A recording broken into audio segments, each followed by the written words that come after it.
we're about ready to start. So welcome everyone to this evening's Strategy and Resources Scrutiny Committee. There are spare copies of the agenda and the related reports at the back if you haven't had a chance to grasp them already. My name is Councillor Vaughan and I'm the chair of this committee. Other members of the committee are Councillor Bajan, Sinnott, Saris, Bick and Cantrell. And we're also joined by Councillor Dryden and Councillor Robertson, who are at the end there, and by the leader of the council, Councillor Herbert.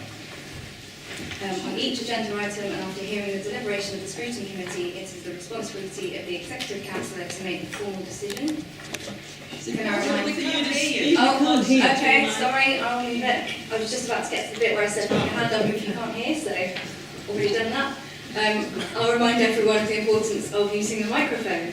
And if you have a problem hearing, stick up your hand and we can hopefully fix it. So we can move on to the agenda items. Start with apologies for absence. Understand that we don't have any apologies for absence. Number 2 is declarations of interest. Do we have any declarations of interest? No. Item 3 related to the minutes of the last meeting, but we don't actually have those available yet, so we will consider those next time. So we are on to item 4, which is public questions. So members of the public who have registered to address the committee under the public questions item will be asked to join us at the table at the end there. Each speaker will have up to 3 minutes to ask a question or make a statement. A bell will ring when there is 30 seconds remaining, and once you've had a reply, you'll have the opportunity for a supplementary 2 minutes. Excuse me? Yeah. Can we ask our questions before the item on the agenda instead of... Yeah, I was just going to get to that bit. So you have the choice whether to ask your question in this section, or you can wait until each of the agenda items. I've got a list of people who would like to ask a question, so I'll run down the list, and if you just make yourself known and say whether you want to ask the question in this section or if you want to wait until the next section. So we've got Richard Price. I am Richard Price. I live in Portugal, Street Market Ward, and I'm Secretary of Park Street Residents Association. Our committee drafted a response to the request for residents' views on the future of the car park, but that was before we had sight of the 2 options before you now, one of which I think we would probably agree is the least worst option. By the way, what I have to say has the support of Smarter Cambridge Transport. We question the wisdom of continuing to provide a relatively large car park in this central location at a time when much effort is being directed at trying to persuade people to travel into Cambridge on public transport instead of by car. We believe that the redevelopment of the site could provide a great opportunity for enhancing the area, reducing traffic congestion, providing much needed social housing, and making what is a rather run-down part of Cambridge a much more attractive place to visit on foot, especially after the Cambridge Union site in Round Church Street is redeveloped. Here are our reasons. The Park Street car park was built in the 1960s following the recommendation of the Holford report, which said we propose the provision of 2 other car parks, both near the Spine Relief Route. One of these is in the angle between Portugal Place and Park Street. This relief road crossed the river on a new bridge from Chesterton Road and ran over Jesus Green parallel to Park Parade. It was, of course, never built. So now we have a car park for which the access road was never built and which now has what everyone must agree is inadequate access. This leads to frequent queues which hold up buses in Jesus Lane. It also adds to what is now recognised as a major and growing health hazard in Cambridge, damaging air pollution. Now, we understand the concern of local businesses about the loss of the car park. However, experience from other cities confirms that when vehicle access to areas with shops, cafes and restaurants is severely restricted, footfall increases because people are no longer competing with vehicles, and so businesses benefit from the pedestrian pound. In support of this, we refer to a report published in 2014. It includes case studies from several UK cities, including Oxford, and I quote, it appears that parking restraint in the centre of Oxford has not had an overall detrimental effect on the city centre success. The city centre continues to perform strongly. Perhaps with cities like Cambridge in mind, it goes on to point out, and again I quote, for those locations already struggling with capacity but challenged by further population growth, Oxford's handling of parking may provide useful insight. Thank you.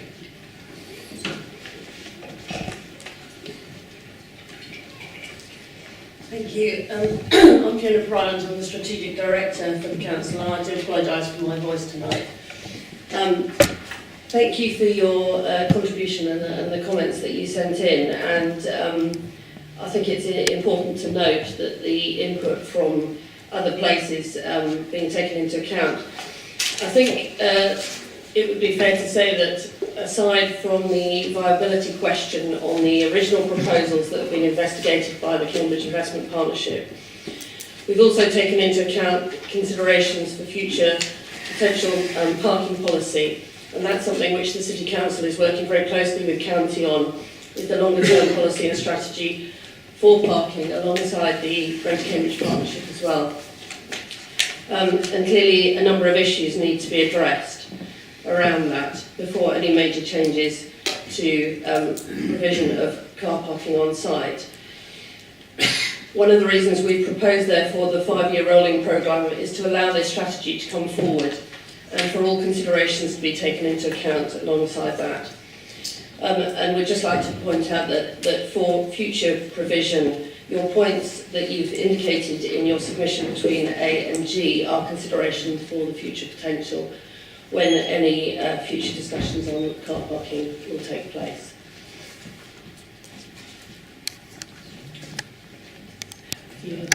Thank you. Am I just able to offer which option is our least worst? Yeah, we have 2 minutes for a supplementary question, so if you can confirm. Well, we think that option 1 is the least worst option because it buys time to do 2 things. First of all, to measure the success of the Greater Cambridge Partnership City Centre Access Programme in reducing congestion and improving public and active transport alternatives.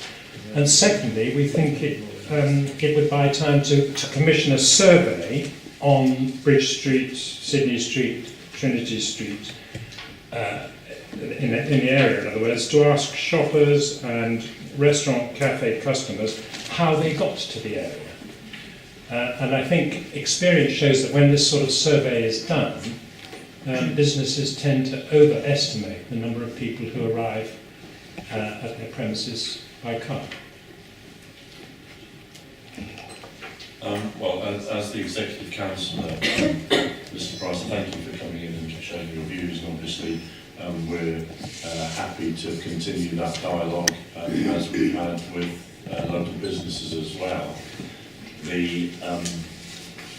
The proposals in front of the committee don't include option 2 now, so they do support a 5-year rolling programme, and as well as looking at what is the best use in the council's view, which will assess the continuing need for a car park there and its scale and other alternatives. We clearly will work very closely with the wider investigation of different transport options for the city, which include making far more use and better use of park and ride facilities, which include looking at different transport options, both the study that's being undertaken about the underground option, but also wider work on both improving public transport in the city, but also measures to reduce the number of cars coming in, particularly at peak times. So option 2 is not on the table as far as the recommendations, but clearly option 1, along with the time that it will give to assess a variety of issues, including what is an appropriate development on that site. So clearly, if we are, as we will, be likely to bring forward further proposals, we'd welcome a dialogue with local residents about what goes on. Thank you, that's good to hear. Thank you very much. So next up we have Susan Stobbs. Yes, I'll follow on from that. Great one. I am Susan Stobbs. I have lived and worked in Cambridge for 50 years. And during that time, I have lived with the eyesore, which is Park Street car park, and its congestion, and particularly since my children went to Park Street School, for the congestion around a small primary school, which is full in the press at the moment about the pollution of that. And so I absolutely welcomed, as did the majority of Market Ward residents when they were consulted, we absolutely welcomed the imaginative plan to redevelop that site, reducing car parking and introducing much needed housing and commercial things in line with what I thought was this council's totally committed plan to reduce congestion in this centre and have more housing. And we voted for you, and there are large numbers of people in Market Ward who voted for you to improve the quality of their lives. And this, what you have now done, is removed that option. We were not consulted. Clearly, businesses were consulted very strongly. Of course, they argue for more parking, they always do. But we were not consulted, and I only found out about it a few weeks ago, that this has not been going forward, and you've had a lot of time to discuss it. So that is where I stand.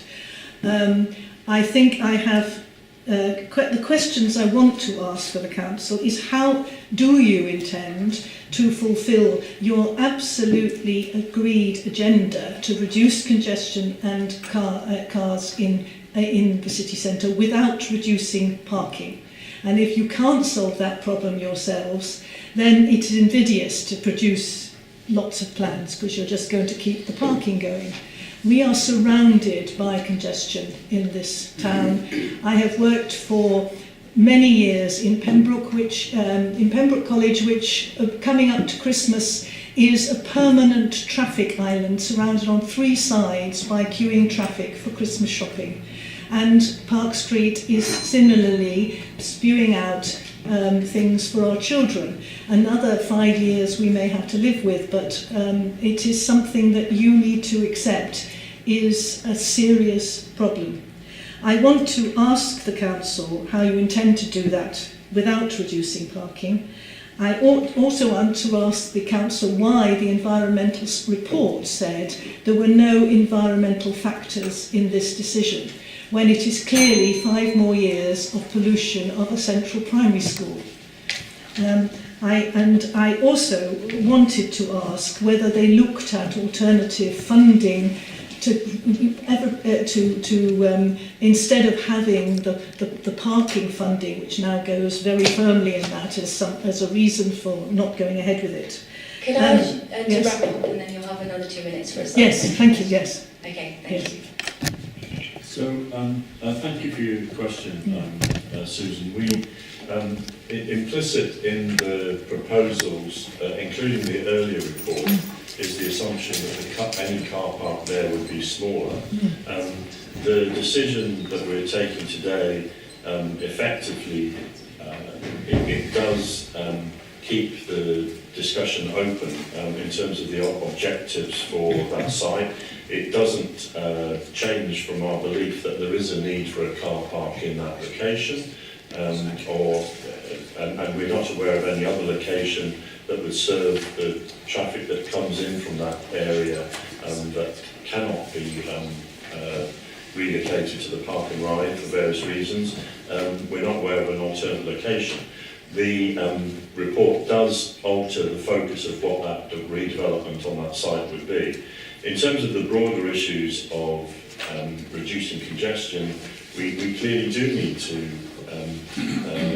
intervene in ways, working with the County Council and our neighbours in South Cambridgeshire, that shift people from travelling into the city by car. you will also have seen the focus on air pollution, because the levels of air pollution are not acceptable in parts of the city. So those will involve several measures. It will involve discussing with residents, but also people coming into the city, measures that will actually impact on them and give them incentives not to use their cars. That will need to see improvements, not just on cycling, but also on public transport. So there is a broader dialogue, and there will be a time when the councils collectively will need to put proposals to residents, which some people may not like, but which will say that there are far too many cars coming into the city. As a small example of that, we are consulting on proposals to charge people bringing their cars into the city extra during the peak times, because that is the time when we have the greatest congestion. So the proposal from the beginning of April next year is to penalise people coming in at the peak times that come into any of our city centre car parks. And at the same time, we want to see the recovery of the park and ride facilities, which have lost trade, and we want to see them recover that and do better than that, because clearly people have got alternatives, and we have to give people better public transport so that they don't keep driving in. So this, as you say, is an interim report, and there will be a further proposal, and Park Street School and Park Street residents and the local traders in that area and other residents will have their say before there's a plan for this site. Thank you. Could I say I would urge you all to keep that vision and goal very clearly in your mind, because there are a huge number of people who live in Market Ward. They're often neglected because businesses have a big voice, but there are huge numbers of people who live in the city, and we are the ones who suffer from this. And this, of course, you should have pride in your city, and one of the reasons that we never ever appear in the top 10 places most desirable to live in, despite the fact that we love living here, is always traffic, congestion and housing. So if I can just simply say that to you all and not to forget it. Thank you. Thank you.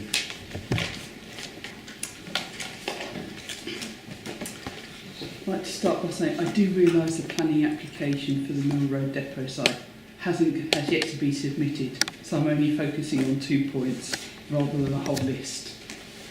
And I think Richard Price's comments about the Park Street car park are also relevant here, and that footfall and reducing cars. Because the amount of car parking provision on this site really puzzles me. It's off a main road with a Sainsbury's and Tesco, not far from the Beehive Centre, not far from the larger Coldham's Lane Sainsbury's, within walking distance of the train station and on the bus route. Why does it need any parking except disabled spaces? That's what I'd like to know. I struggle to see why we can't have a scheme that is an absolute exemplar in that instance. An example of precisely the type of development we want to see in Cambridge, but because this is a council, partly a council thing, so surely the council should be looking towards creating something that is absolutely as good as it can be in all aspects. So the second point is the Old Mill Road Library. I would use its new name, but I am nervous. I really don't know how to pronounce it, and I don't want to give offence by completely mispronouncing it. I've nothing against the YMCA as an organisation, but I do have concerns that these buildings will not be owned by the community they serve. If the YMCA decided many years down the line to sell off their buildings, it could easily mean that there'd be even less provision for Petersfield. Personally, I think the library should be there for them all to use for community events in perpetuity. Well, thanks for your two questions, Bev. I mean, in terms of the car parking provision, as you said, this is still subject to a planning application. I think the view that we've taken as councillors in support of the evolving plan is that whilst we don't expect people to use their cars heavily, and there is clearly, as you said, different alternatives, as with other city centre developments, and given that there's going to be a range of people of different ages and different families and different needs, that it wouldn't be appropriate to go for a car-free development. So that's our core position. There are quite a number of people in the city, including maybe some people sitting around this table, who live fairly centrally, but they still have a car, and they don't use it a lot, but they have a car. So when we're considering aspects like council housing as a proposal on this site, it didn't seem fair, in our view, that the people who are going to move into this site should be so limited as to not be allowed to have a car. Clearly we can discuss, and the planning application in particular will look at the merit of the detail on that. In terms of community facilities, I understand the distrust that there may be in the Petersfield community, particularly given the history of some other sites and discussions. And I would hope that the committee can consider at least some form of wording on that. We wouldn't have in front of us a proposal from the YMCA if we didn't think that that was a benefit both to the wider community but also to the nature of what is to be proposed on this site. Whether it's the facilities that are within the YMCA and how accessible they are to the wider community, or the use of other community spaces that have been identified in the plans that went into the exhibition. And I would say also a discussion about the future of Barratt Bavan with them involved, then we would like the community organisations and residents in the area to have a say. It shouldn't just be the residents on this development that have a say, and there should be a wider discussion. So it continues to be our objective that there is community facilities provided on this site where the broader community, particularly in Petersfield, has a say in them. Now, how that will develop cannot be decided tonight, but it is a commitment that as part of this facility that there will be community facilities that the local community feels are theirs. Did you want to ask a supplementary question? I think I'll leave it there. Okay, thank you very much. Next we have Katie Brixton. Yes, thank you. I'd also like to speak to the depot site agenda item because I have to leave maybe before that actually comes up. Sorry, my husband and I had to miss the exhibition because we were away, and we just wanted to actually say thank you. We're very appreciative of the meeting that we subsequently then had with Lewis Herbert and Kevin Price, who brought us up to speed with the items in the context of the exhibition. The meeting was helpful, and I think it did help understanding. It did leave John and I with a lot of questions. And one of the first being that in the light of the council report for this meeting, there's a whole area which of the agenda on the depot site which cannot be considered by the public. And this means that the creation of the KIP for this and other sites in the city means that total transparency and accountability are now being denied to the public. And this, in this particular instance, is for a publicly owned site. I think at the very least there's a very, very big, powerful question here as to whether the end does actually justify the means here, because that public accountability and transparency is vital to the interaction between public and councillors. Then there were a lot of other questions. We understand that 20% of the monies for the site are being put up by the council. And what we're wondering is whether the 70 million that has been promised by government accounts for all of that 20%, or if the 70 million doesn't cover the whole of the 20% that the council is going to be putting in, how much does the council need to find and where's it going to find it from? Then is the site all going to be freehold or all leasehold, or a mixture of the two? And if a mix, what's the distribution of that mix on the site? Will the YMCA element on the depot site be freehold or leasehold? And really, essentially, if not leasehold, then why not? Really, we want to know what the duration and terms of any and all proposed leases on the depot site are going to be. As overall ground landlord, is the council going to put any conditions on the sale of dwellings over the whole of the site, i.e. to prevent houses being sold as buy-to-let? Also wondering, in respect of the YMCA, wondering what the area is of the existing YMCA site on Gonville Place, because we see on the report that it says that the YMCA is hoping to expand its services and activities.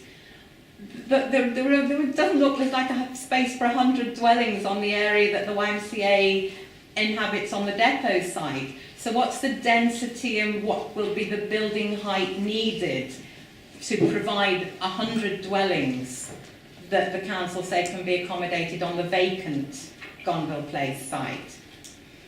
And there are a lot of questions. Can I ask you to wrap up and then you'll have a supplementary 2 minutes afterwards? Okay. Well, there's a lot around the YMCA, a lot of anxieties and worries and concerns that I know that some other people are going to be speaking to. But I think one of the main two are that it gives a perception to the site of a gated community, and it also means that any community facilities are filtered through a third party. We know that the PACT, the Community Association, are very, very interested in working with the community to build up the Barat Bavan. And sorry, this is need to wrap up and then you will have supplementary time afterwards. Okay. We've got a lot of speakers, so I want to make sure everyone gets a chance. Okay. You covered a lot of ground there, and obviously we also covered a fair bit of ground when we met. So we're happy to answer questions.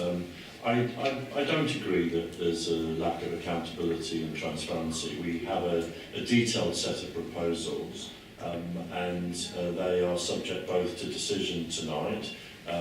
We've got a consultation which opens the 24th, and that we will genuinely be listening to what people say, including in relation to proposals that will emerge in the planning applications.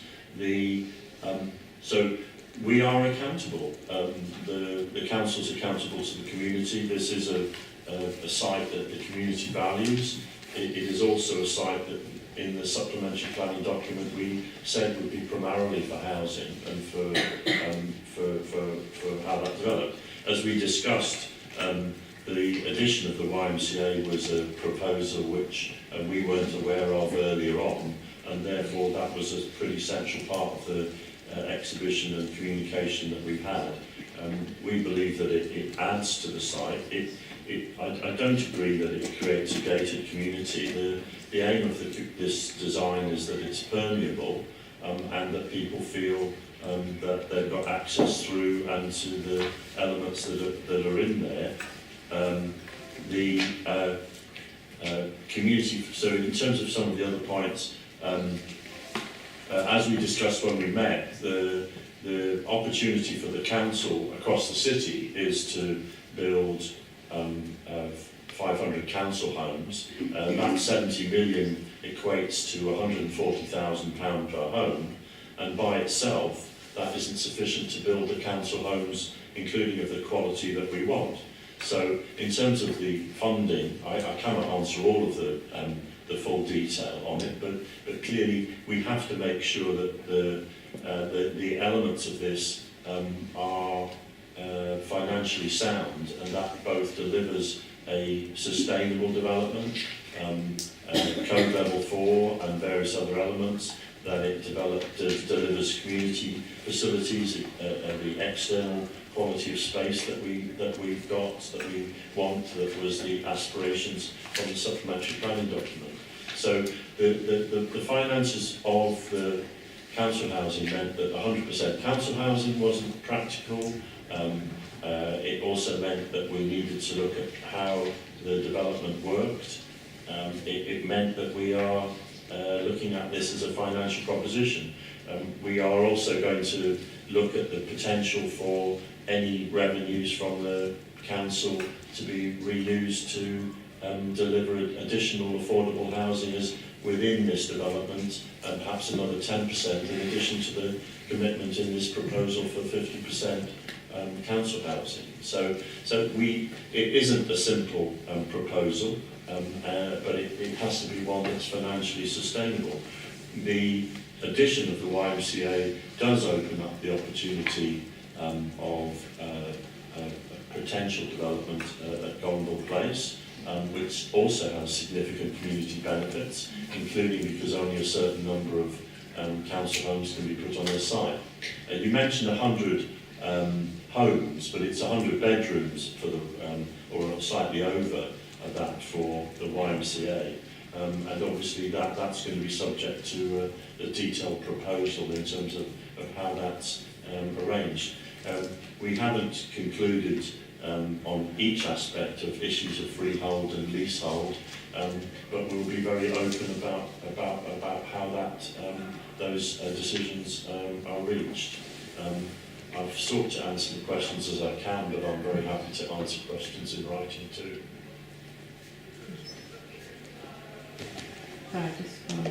Right, thank you. I would certainly very much value if we submit these questions in writing, answers to them, because it is about the transparency of what's going to happen on the site. And I think that there are still a lot of questions which remain very open there, but also one of the very important ones is the aspect of the... You're saying that you think that the proposals are permeable. I'm actually looking at it, they don't look permeable to us at all. And there is also this interest now from PACT, the Petersfield Community, that's the voice, forget what, PACT, yes, that they're very interested in looking at the Bharat Bhavan if it was to become available. And they've got ideas about how they could use the Bharat Bhavan and the Link building or the space and the gatehouse for community facilities. And that seems to me where the community facilities should be going for this site, not to a third party, which, you know, there are going to be very troubled youngsters there. I think that you and Kevin reassured us that it wasn't going to be a Vale hostel, but it's still going to be very troubled youngsters who are under heavy supervision. That does not make a welcoming environment for community, for wider community facilities. And the community really for this site needs to be in charge of the facilities there themselves and not having them filtered through a third party. Well, as I said in response earlier to Bev Nicholson, we want to have a dialogue including PACT and other community organisations. And we want it to be clear that there will be a say for the community in the development of those facilities. I've no direct role in decisions on the Bharat Bhavan. It's a county council facility, but clearly there is a discussion to be had with the county council, including with the people who occupy it, and clearly value it as a place of religious worship. But there will be a dialogue, including I hope with PACT about the facilities that will be provided on that site. I don't subscribe to the view that the YMCA is a place of trouble. I think it's a happy community, and I believe that it will be one here. As is evidenced in the success of the YMCA on Gondal Place, which in many ways is a more challenging location. I think the YMCA will be a great addition, personally. I represent Coleridge Ward, and I remember the time when people said that having the English Churches Housing Association provision for younger people would cause all sorts of community problems and division, and it never happened, and I believe that the YMCA will be a successful addition to this site. Am I allowed to? I'm afraid not, no, sorry. Just because we've got a lot of speakers and I want to make sure that everyone has a fair chance. Thank you. Thank you. Next we have John Preston. Did you? Yeah, no problem. Then we have John Franks. Okay. And last, Jenny Brightman. Okay, thank you very much. Okay, Stephen Hewitt. I'll go before item 6 as well. Okay.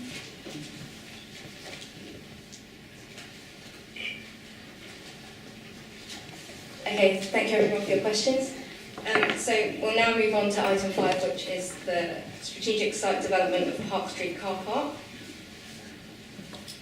Just before we start this item, I just want members to note that Councillor Gillespie did want to attend to speak on this item but wasn't able to, but you should have comments from Councillor Gillespie on your desk. And I'll ask Fiona to introduce the item.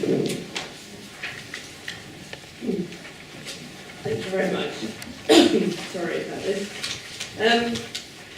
I know we've already had some discussions on Park Street tonight, but just to remind all of you that it is a car park site that currently comprises about 3/4 of an acre, located on Park Street in the city centre.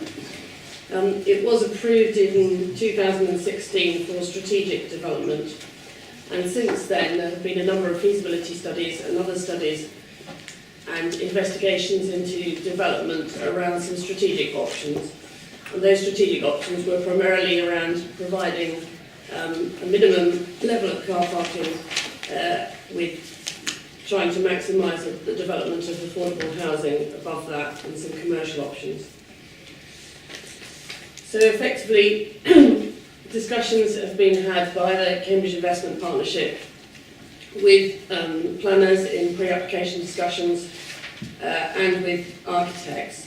And an initial proposal was put forward, which was around the development of 55 housing units above the car park. There was also some investigation around the costs and provision of car park at basement level in order to allow the housing above, and taking into account the business requirements around shutting of the car park during the construction period. Effectively, there were some concerns by planners around some of those options. It was seen to be not allowing sufficient light. The levels were seen to be higher than they should, than the planners would have liked. And so a reviewed proposal was put forward, which included 49 units, of which about 22 would have been affordable, and basement car parking, and a review of the commercial provision. At this point in time, further investigations were done on detailed costings for that proposal, which was deemed to be acceptable to planners. And the viability assessment, which was proposed, suggested that actually it wasn't a viable option to put forward for the council at that time. Therefore, in view of that proposal, the recommendation tonight is to reconsider that option for the time being and to actually agree to formally terminate the discussion around that particular proposal at this time in the light of the viability assessment. Further work has been done around the discussions we've had earlier around the need to review parking strategy and policy in line with County and Greater Cambridge Partnership. And so option 1 has been put forward to take a longer view over Park Street and have time to actually develop more proposals around those and the alternative options, as the leader has already pointed out. for park and ride and improved public transport and other provisions to allow review of car parking provision in the centre. So option 1 is to look at a 5-year programme whilst we go back and review options for development around the site again to see if we can provide alternative development proposals. And option 2 was to look at a longer term strategy for a 15-year. However, the recommendation is that we believe that we should be able to review those proposals and have a better idea of parking requirements in 5 years' time. And so the recommendations to the Executive Council is to note that currently the investigated proposals are not deemed to be viable for those particular proposals around the strategic options that were agreed in the first place. That the Cambridge Investment Partnership will continue to explore the opportunities for redevelopment on the site and to approve a 5-year rolling programme for refurbishment of the car park, because it currently, as a 50-year-old car park, stands in need of immediate refurbishment, whilst the Council and the Cambridge Investment Partnership review further development proposals and consider the future requirements of parking in the city centre at that location. Thank you. Do we have any comments or questions from the committee? Councillor Dick. Thank you, Chair. I'd like to echo some of the points that were made by the public speakers on this item, because I think that a city in the 21st century shouldn't be content to leave a large crumbling 1960s multi-storey car park in place in its historic core just because it can't make enough profit out of redeveloping it. We need less traffic, as the speakers said, in our city centre, and we need more housing. And we certainly need better use of a precious publicly owned site. Now, I've got a quote from the report that came to this committee in 2015, and it's quite a short one. Detailed feasibility studies, including an archaeological study, have identified that underground car parking is a realistic and cost-effective alternative to repairing or rebuilding the multi-storey car park. Now, that was only 2 years ago. I understand that these detailed feasibility studies are giving us the green light to go ahead with this plan, involved detailed advice from Bidwells and an organisation called Parking Matters Limited. And I would like to ask officers whether they think we got value for whatever amount of money we paid for those studies. Because tonight we're being shown a report which tells us a diametrically different story. And of course the new element one can't avoid recognising in the equation is that the delivery vehicle is this investment partnership, this KIP, which brings into play a profit motive for the development of the site. And that's why I made the comment I did at the beginning, because the new thing that comes along is an organisation that seeks to make profit out of this development, and immediately it becomes something that isn't feasible, not viable, and we have to kick it into the middle distance. I would really like to hear from officers how this amazing volte-face has occurred after we had detailed feasibility studies before.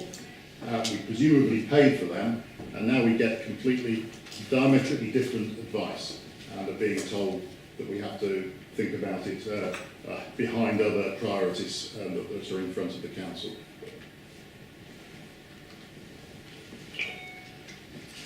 Thank you, Councillor.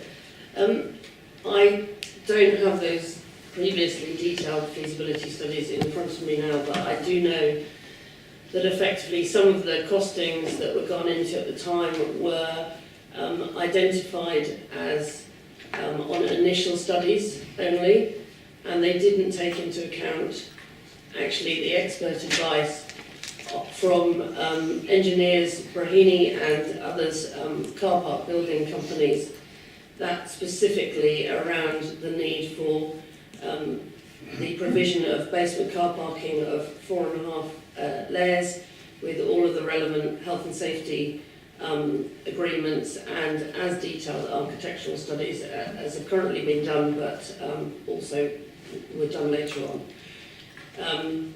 So I think it is fair to say that there were further extensive costings gone into on investigation. The other consideration which the Bidwell's report didn't actually take into account was there was an estimation originally that the construction of the car park underground would, or the original proposal was that there'd also be some surface car parking, which was not acceptable to the planners, and therefore all the residual car parking was put into the basement. And there was also, sorry, I've lost train of thought now. So that meant that the car parking had to go down further layers, and there was also more detailed work done, as I say, on the sloping and the costs of digging out the site, which was not taken into account originally, as well as the fact that the Bidwell's report did not take into account the fact that there was a plan to increase the level of slab at surface level to allow the car park to reopen after its construction, but in advance of the construction of the housing on top. And that added additional costs as well. Councillor Hannon. I do think that Council Vic is sort of 2 + 2 = 5. The council does have an obligation to review in detail as it develops projects whether or not they can meet their original objectives. And the proposal involved housing and council housing and an underground car park. And to infer that somehow this is because we're now working with people who've got partners who are commercial is somehow skewed our judgment is wrong. We have reviewed the project. It cannot stack up as a place to deliver council housing and is very marginal to deliver housing. The recommendations in front of the committee continue to investigate a development option and the potential for that, and also as has been discussed, including with input from in the discussion with members of the public who have expressed their views, it gives us the opportunity to have a clearer view about what is the need and scale of a car park in this part of the city. So sometimes plans change, and that's not a bad thing.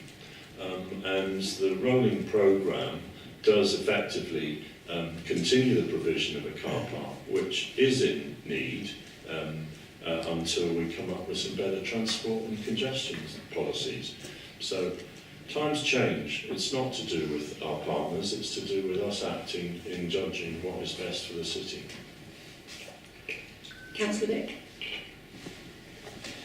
I would say that the feasibility studies that we were told were done in the past were not just fingers in the air. The words were detailed feasibility studies.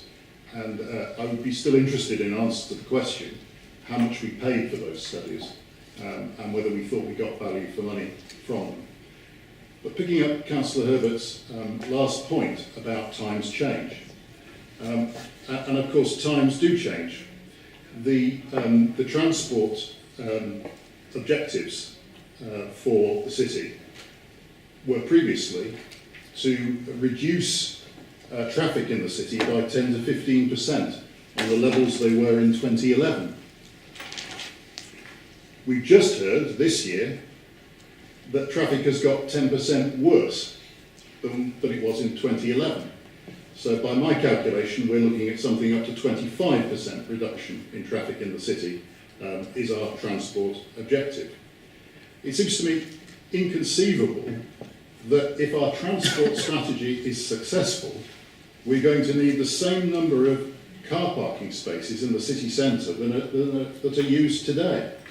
So it doesn't seem to me that there's much room for uncertainty about this or the need to find out more information. It's just completely contradictory to try and retain the same car parking spaces that are used today in a world where we're trying to reduce traffic by kind of dramatic amounts, like 25%, to deal with congestion challenge that we face. I don't understand the transport reason for putting this on the back burner whilst some other things happen. This project is going to take some years to come to fruition, even with a decision today. There isn't a need to work out whether we need the same number of car parking spaces that are used today. Surely. I'd be interested in Councillor Herbert's response to that. Councillor Herbert? Well, I didn't hear a lot that was new. The report will states that there will be a review about what the need is for a car park on this site. I think in terms of total cars coming into the city, he and I agree that there needs to be a reduction. That doesn't necessarily mean we're going to reduce the number of car parks, but it does mean that we are planning it for the future on reducing the number of car parking spaces. And as he's aware, the original proposals for this site were a reduction, but we'll go back to look at that and see what the numbers are that are needed. I didn't see and hear anything dramatically new in what he had to say, I'm sorry.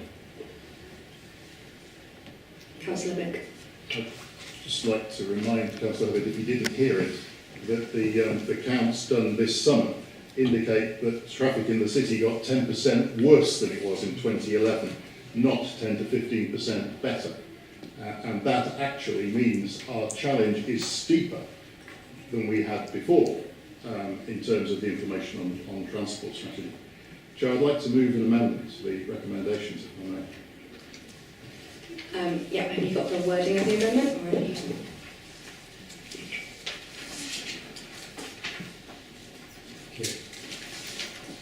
Moved at the meeting without the opportunity for other people to have a look at it, Councillor B.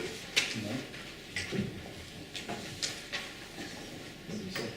Circulated this afternoon.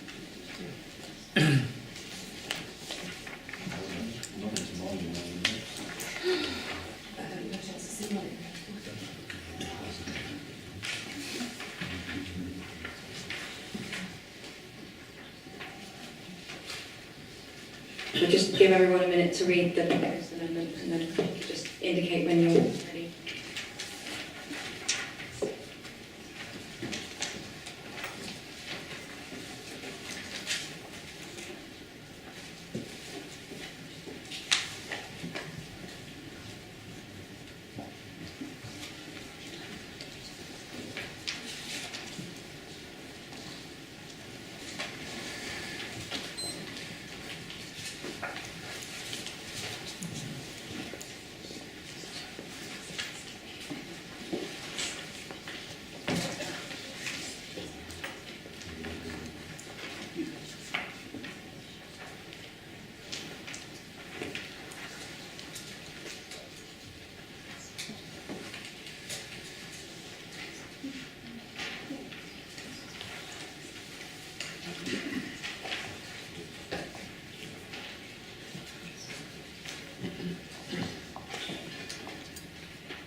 Okay, has everyone had a chance to read the amendment? Do we have any questions or comments on the amendment? I can speak to it. Yeah, okay. If the, as Councillor Herbert put it, the change is the new facts that we have and the new feasibility assessment that we have on the report today, and if we trust that and we base future plans on that, then it seems reasonable to me that we should also be willing to revise the development brief on which the original work was based.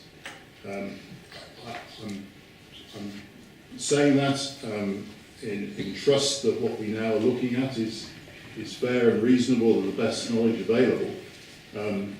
But it does say to me that we need to be more flexible about the development brief that was constructed previously. That was constructed at a time when we had a different feasibility assessment in front of us. So I'm suggesting that rather than leave this on one side, that we actually do request other options to be brought forward for the same concept of a mixed development for housing and underground parking, but that we revisit the original parameters in the development brief, and in particular the one about car parking spaces. I think we need clearly to be willing to accept fewer car parking spaces than we talked about before. It's been said in this report that the number of levels that you go underground multiply the cost, and so it seems to me reasonable that we should not regard the number of car parking spaces as the fixed parameter around which we dance for everything else. I also think that the investment in the car parking component of the redevelopment needs to be properly reckoned against the return that we get from car parking income, and it shouldn't be reckoned in relation to the amount of subsidy that can be provided from housing. I think the parking is a business that the City Council runs, and it should stand on its own feet. And the money that people pay to park in the car parks shouldn't be regarded as completely free money. It should be reckoned against the amount of money we need to invest in repairing and, as now, partially replacing some of the car parking places. So it's wrong, I think, to regard it as somehow expecting housing to subsidise it. And the other thing that I'm bringing forward in this amendment is that I think we ought to recognise that the investment partnership, the KIP, may not be the only way in which certain projects get taken to fruition. There may be some projects which don't lend themselves to the treatment of the KIP, and that we need not just to say investment, redevelopment, oh yes, let's give it to the KIP every time one passes the desk of this committee. We should be looking at other options as well, and set those alongside what the KIP has to offer in this case. And I think that it's more than worth passing note that the advent of the KIP into the development of this project is the thing that, in my book, has sent this into something that's not feasible. And the revisions to the last paragraph in the recommendations are really to put this back in the hands primarily of the council in relation to the KIP, to the degree that we work with them, but let's not just assume that up front. So replacing the council for the KIP will explore options for redevelopment, and to recognise again that the development brief, we need to be flexible about that to allow the original concept to happen, but if necessary, revise to make it more feasible. And I think that unless we say that about the development brief, that we're willing to be flexible about that, if we're authentic about the report in front of us, there's no point in keeping this back and asking for something else next year. We need to be flexible about that development brief, otherwise clearly very little is going to happen. So the amendment accepts that we would embark on the 5-year rolling programme, review that every year, so there isn't any question there about leaving the car park unsafe or unable to deal with the capacity it now has whilst we get the project in place. But if we're going to get out of this fix, first going one way, optimistically, and then getting new information and heading off, putting it on the back burner, we've got to revise our original assumptions, otherwise very little is going to happen. Otherwise, what is the hope that suddenly something is going to change? Councillor Herbert? Well, clearly the committee would have benefited from sight of this amendment beforehand, but that isn't Councillor Bick's pattern and hasn't been for the last 3 years. We will, notwithstanding that, I hope the committee will give thought to the amendment. In terms of some of the words that Councillor Bick used, which he evidenced as the basis for his wording, first of all, the issue of not avoiding cross-subsidy. That was specifically the issue of why the detailed proposal that was put before was found wanting. So it is the case that the council is not willing to cross-subsidise. Obviously, mild cross-subsidy may be inevitable, and but clearly the elements of a development need to stand on their own. Councillor Bick talks about flexibility, but in actually the words that have been selected, mixed redevelopment of housing and parking, that actually constrains some of the options. So it's not about flexibility as far as Councillor Bick is concerned. He's got some views about this. He continues to be, I think, unreasonably critical, perhaps without knowledge, but perhaps with knowledge, of the Cambridge Investment Partnership. It was a Cambridge Investment Partnership that reassessed this and looked at the detailed costs of the underground element. It was a Cambridge Investment Partnership assisted by input from council officers that reviewed it and concluded that the original plan wasn't deliverable. So it wasn't some kind of sort of commercial force that decided, look, this is a different plan is needed. It was simply that commercial practicality looked at it, and we considered other issues, including just the length of time that the nature of the kind of build that was proposed would actually interrupt the accessibility of that area, including for people who sometimes do need to use the car park, and therefore businesses in that area rightly had a point to make. So overall, I think that in terms of flexibility, the original wording retains flexibility. The council is of a view from this side that working through the investment partnership is still the right route for this side, and so wants to retain our primary view of looking at it through the Cambridge Investment Partnership. None of the flexibility he talks about is precluded in the original wording. He seeks to delete a clear statement, which is important, that we are not proceeding with the original redevelopment, and we will retain the flexibility. I'm just trying to look for another word. No, not on the. He doesn't want it to be on the back burner.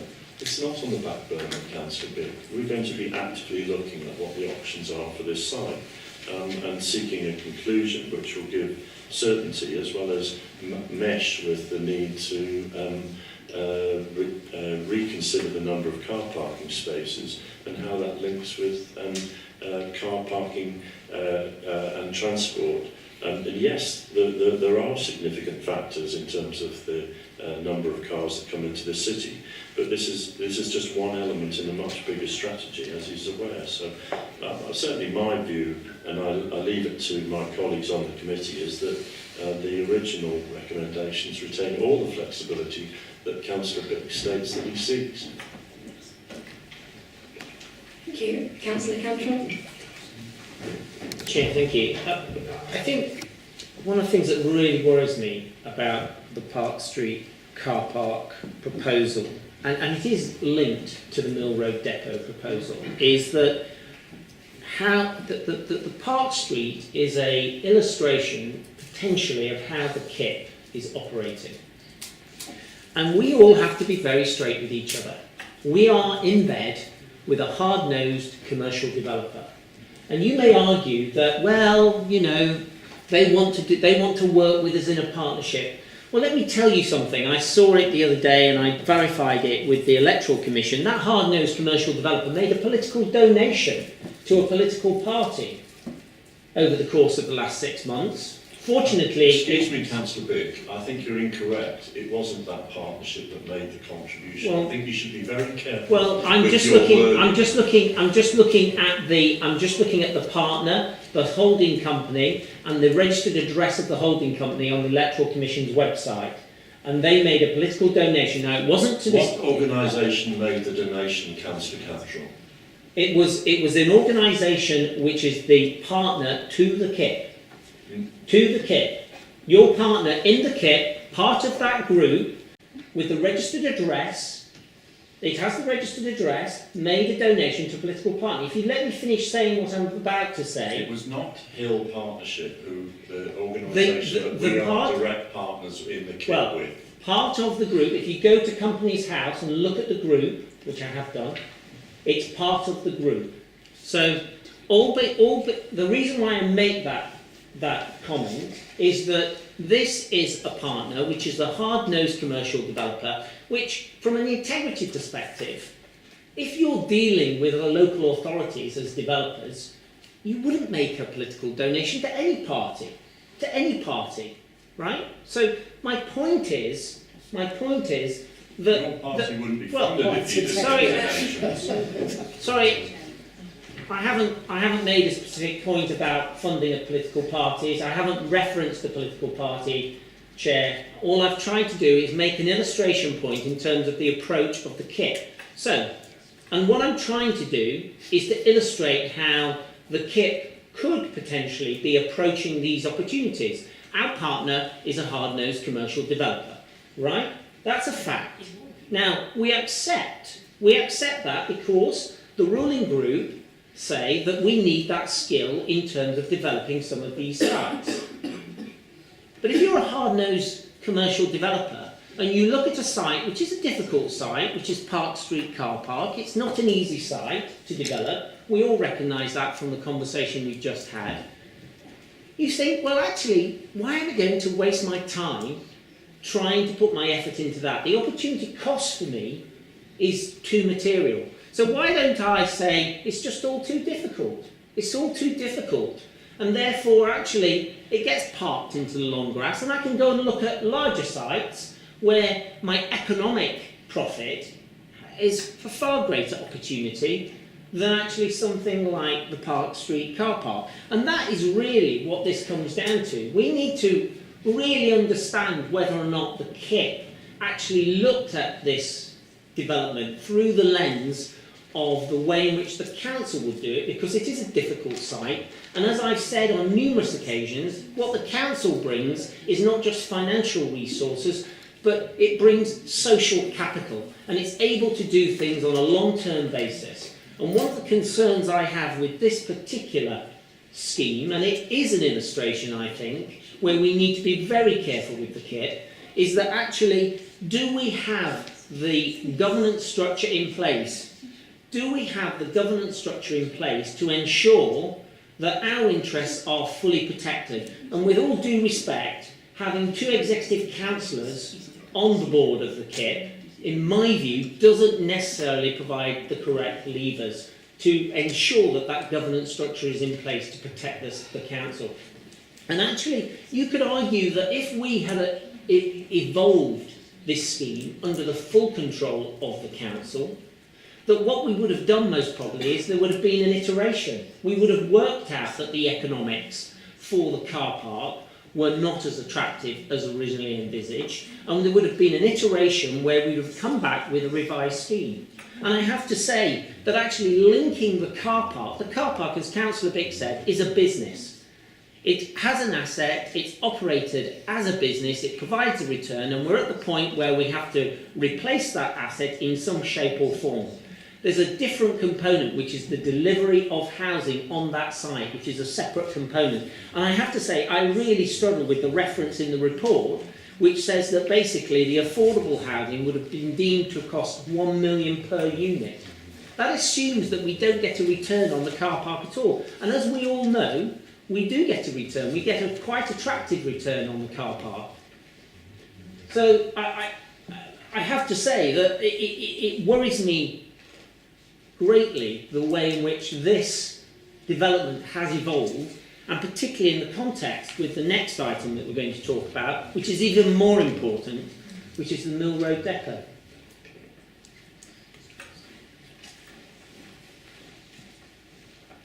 Well, I think the only point that came out of that, apart from what I thought was a secondary point really about that Councillor Cantrell opened up with is do we have the governance structure in place to protect our interests?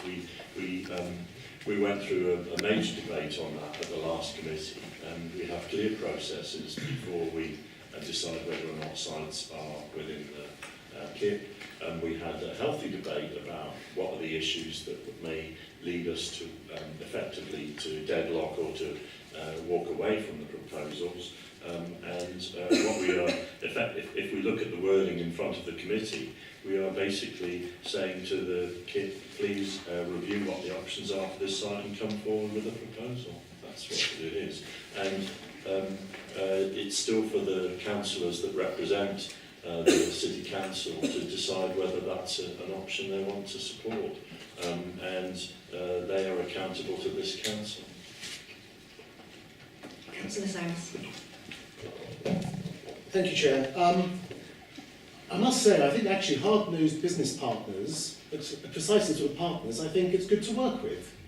And what has emerged here demonstrates the utility of the KIP, because the KIP has managed to spot weaknesses in the original proposals which were not palpable otherwise. Now, I agree with Councillor Bick that it would be useful to some extent to have a clearer sense of whether the deficiencies in the Bidwell's report were due to the circumstances changing or circumstances being overlooked. But there's no denying that the KIP has alerted one to the fact that those initial proposals were not viable, and financial viability is the key to our being able to deliver on everything in the city, above all in terms of deliverable housing.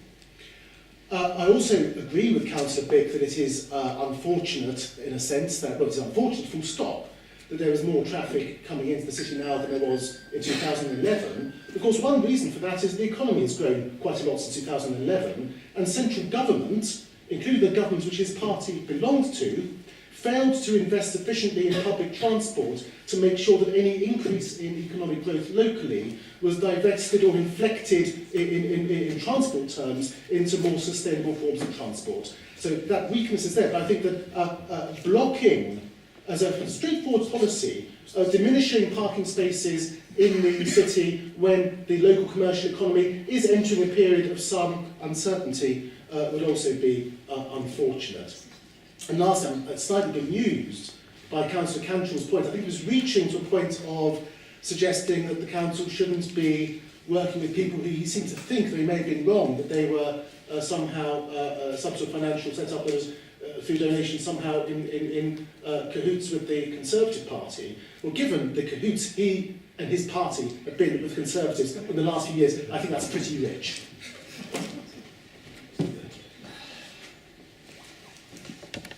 Okay, thank you everyone. Councillor Cantrell, yes. Point of clarification, I wasn't saying anything to do that at all. All I'm saying is that we have to recognise that our partner in the KIP is a hard-nosed commercial developer. And actually, the point on financial tests, actually, I do not think that we should solely assess projects on financial return. The role of this authority is not just about financial goals, it's about delivering for the people of this city. And there's a lot of social goals that I believe members on the other side do share with me in terms of those social goals that we need to deliver on. So financial goals should only be a component of the way in which we view a return on the investments that we make for the people of this city. Councillor Sinnott. Thanks, Chair. It seems to me that our overriding priority at this moment is that we have a limited amount of time to spend 70 million building 500 council houses. I think we have 4.5 years left, if perhaps a little month under, which isn't a long time to build 500 properties or 500 units. If sites are difficult in any way whatsoever, there is justification for setting them aside and getting on to the other projects that can be delivered and brought forward more quickly. Because if we don't spend this 70 million within the time constraints, we lose it.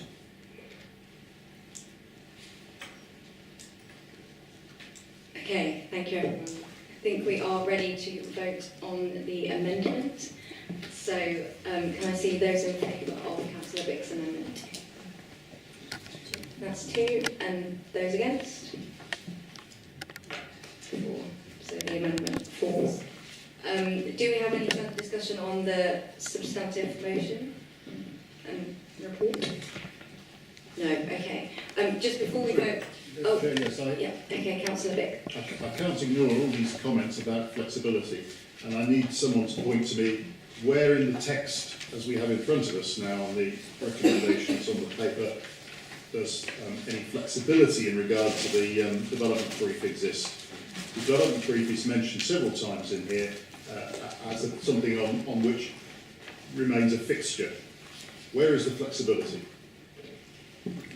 Well, and there's a phrase in there, Councillor Big, it says the strategic development brief of the site and the council's wider objectives. So there continues to be flexibility both in the wording of paras 2.3 and 2.4.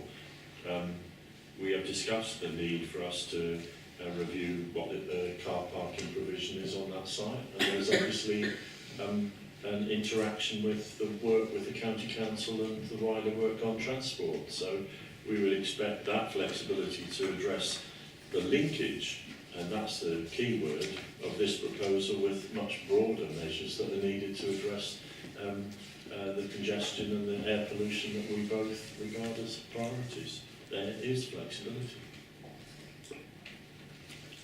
Thank you. Okay, we'll move to vote on the recommendations. Before we do, just to draw your attention to the amended wording for paragraph 1.9, which you should have available. 1.9 is on page 4. So we'll vote on the recommendations, which are on page 5. So can I see those in favour of the recommendations? Okay, that's 4. And those against? And abstentions? Thank you very much. And do you accept the recommendations? I'd like to agree to the recommendations, thank you. Thank you.